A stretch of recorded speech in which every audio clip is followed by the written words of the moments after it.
une famille unie. Comment faire? Stéphie, tu as la parole. Alors, c'est vrai que c'est un long chapitre, mais pour aujourd'hui, j'ai pris juste quelques informations. T'inquiète, on aura des questions dedans. Voilà, ça marche.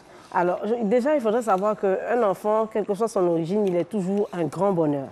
Dès l'instant où on se met cela dans la tête, déjà, on est plus armé pour recevoir, pour choyer l'enfant de l'autre.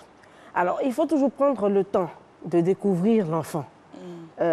Très souvent, quand on reçoit, quand l'enfant de l'autre arrive à la maison, s'installe à la maison, on est un peu sceptique parce que l'enfant vient avec son histoire et puis on se rend toujours compte que c'est quand même l'enfant de la rivale. Voilà.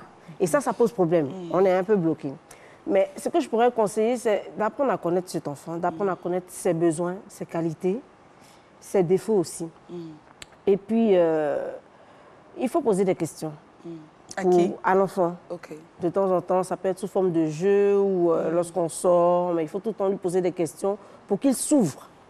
Voilà, pour qu'il s'ouvre, c'est très important afin de créer un certain lien. Voilà. Ensuite, respecter cet enfant.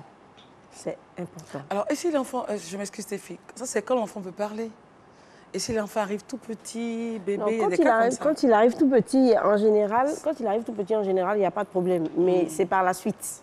Je vais y arriver tout à l'heure. Voilà, quand il est tout petit, il n'y a pas de problème. Mais à partir de 3 ans, 4 ans... Stéphie, tu viens de citer là, ça c'est une affaire d'un enfant qui est grand. Voilà, ça, tout ça c'est pour un enfant qui est grand. Effectivement. Parce qu'un enfant qui est bébé, un enfant qui est bébé, il est choyé. C'est quand il vient, il est grand là. D'abord même lui-même là, sa façon de regarder la maison énerve. Non, mais attends.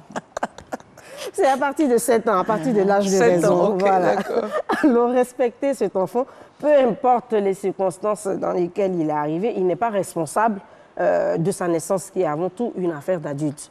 Voilà. Et puis, même s'il est le fruit d'une union illégitime, même s'il vous rappelle peut-être l'infidélité de votre partenaire, votre devoir à vous, c'est de lui donner de l'amour. Pas parce que c'est l'enfant de votre mari, mais plutôt parce que c'est un être humain. Voilà. Au-delà de tout. Au-delà de tout. Alors, si parfois il arrive à cet enfant de parler de sa maman, les enfants ils parlent, ils ont... Il ne faut pas s'énerver. Voilà, il ne faut pas s'énerver. C'est tout à fait normal. Il ne faut pas l'obliger aussi à vous appeler maman alors que ça fait 1 semaine, 2 semaines ou 1 mois qu'il est là. Il faut laisser le temps à l'enfant de s'adapter. Alors, autre chose, ne l'obligez pas, pardon, à oublier son autre parent. Ça, souvent, c'est l'erreur qu'on fait. Je suis ta maman. L'autre, là, faut l'oublier. Non, ça, c'est pas possible. Voilà, c'est pas bon du tout. Il faut, pour son équilibre, il est bon de lui expliquer qu'il est venu chez papa et qu'il a 2 mamans à la limite. Voilà, et ne pas l'obliger justement à oublier tout ce qu'il a vécu ailleurs. Non, je ne conseille pas ça du tout. Alors, il faut échanger beaucoup avec cet enfant-là. Il en a besoin. Parce que très souvent, les enfants qui viennent d'ailleurs sont dans leur coin, ils t'attendent. Ça dépend aussi comment les autres le gèrent. Il y a ça aussi. Les autres enfants qui sont dans la maison. Effectivement. Et tout ça. Quand il n'y a pas d'enfants dans la maison, encore ça passe. Mais quand il y en a, c'est hyper compliqué. Et tout ça, il faut pouvoir gérer. Alors, ne dites pas du mal du parent, de sa maman. Pour le cas de la femme, ne dites pas du tout du mal de la maman. Ou de son papa. Ou des choses méchantes à son sujet, voilà. Si une personne étrangère dit du mal de votre maman, ça ne vous plairait pas, alors n'en faites pas de même. Enfin, si vous avez des enfants à la maison, soyez juste. Soyez juste, j'insiste là-dessus. En ce qui concerne les punitions, en ce qui concerne le partage des tâches, en ce qui concerne le ménage et tout, n'ayez pas tendance à maltraiter l'enfant de votre mari ou à le prendre pour un domestique. Même les domestiques même ont un meilleur traitement. Donc, considérez cet enfant-là comme le vôtre. Je le disais au début, c'est un don du ciel.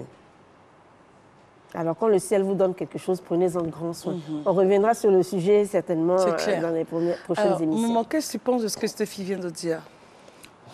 Ce qu'elle vient de dire, je voudrais lui demander, parce que ce n'est pas une famille recomposée, mais c'est un enfant qui est venu de dehors rejoindre la maison de son père. La maison familiale. C'est ça, la maison de son père. C'est ça. Voilà, c'est ce que je voulais comprendre. Ça dit tout ce qu'elle vient de dire, je suis d'accord avec. Moi, j'ai vécu cela. Comment ça? Moi, j'ai vécu cela. Moi, j'ai 8 enfants, moi de mes enfants. Mon mari a eu ses enfants. Ok. Oui. Dans le mariage? Dans le mariage. Ok. Voilà. Mais je n'ai pas fait problème parce que, comme je l'ai dit, c'est moi qui rends mes jours meilleurs. Justement, c'est de ça qu'on va parler maintenant. Les secrets pour te maintenir et gérer toute cette tempête, on va dire, qui arrive de façon calme. On a compris que les moments difficiles ont été, mais tu as décidé simplement de ne pas les prendre comme moments difficiles. Point. La journée, c'est toi qui l'as définie. Tu décides de